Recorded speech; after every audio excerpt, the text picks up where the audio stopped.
ದಕ್ಷಿಣ ಕನ್ನಡ ಜಿಲ್ಲೆಯ ಮಂಗಳೂರು ತಾಲೂಕಿನ ಕಟೀಲು ಶ್ರೀ ದುರ್ಗಾ ಪರಮೇಶ್ವರಿ ದೇವಸ್ಥಾನಕ್ಕೆ ನಟ ಸುದೀಪ್ ತಮ್ಮ ಪತ್ನಿ ಪ್ರಿಯಾ ಜೊತೆ ತೆರಳಿ ಪೂಜೆಯನ್ನು ಸಲ್ಲಿಸಿದರು. ಕಟೀಲು ಮತ್ತು ಮುಲ್ಕಿಯಲ್ಲಿ ನಡೆಯಲಿರುವಂತಹ ಖಾಸಗಿ ಕಾರ್ಯಕ್ರಮದಲ್ಲಿ ಪಾಲ್ಗೊಳ್ಳುವುದಕ್ಕೆ ಮಂಗಳೂರಿಗೆ ಆಗಮಿಸಿದರು. ಇದೇ ಸಂದರ್ಭದಲ್ಲಿ ಕಟೀಲು ದೇವಿಗೆ ವಿಶೇಷ ಪೂಜೆಯನ್ನು ಸಲ್ಲಿಸಿದರು.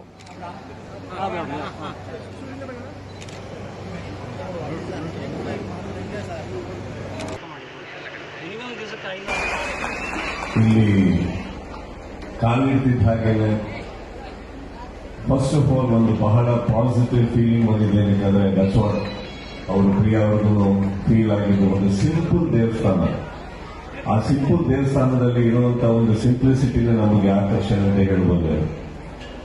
ತುಂಬಾ ಚೆನ್ನಾಗಿದೆ ಅಂಡ್ ಮತ್ತೆ ಮತ್ತೆ ಬರಬೇಕು ಅಂತ ಅನ್ಸುತ್ತೆ ಸರ್. ಖಂಡಿತವಾಗ್ಲೂ ಅದಕ್ಕಿಂತ ಹೆಚ್ಚಾಗಿ ಈ ಒಂದು ಅವಕಾಶಕ್ಕೆ ನನ್ನ ಈ ಒಂದು ಸಂದರ್ಭಕ್ಕೆ ನನ್ನ ಕರೆದು ನಿಮ್ಮನ್ನೆಲ್ಲರೂ ಭೇಟಿ ಮಾಡಿಸೋದಕ್ಕೆ ನಾನು ಎಲ್ಲರಿಗೂ ಥ್ಯಾಂಕ್ಸ್ ಹೇಳ್ತಾ,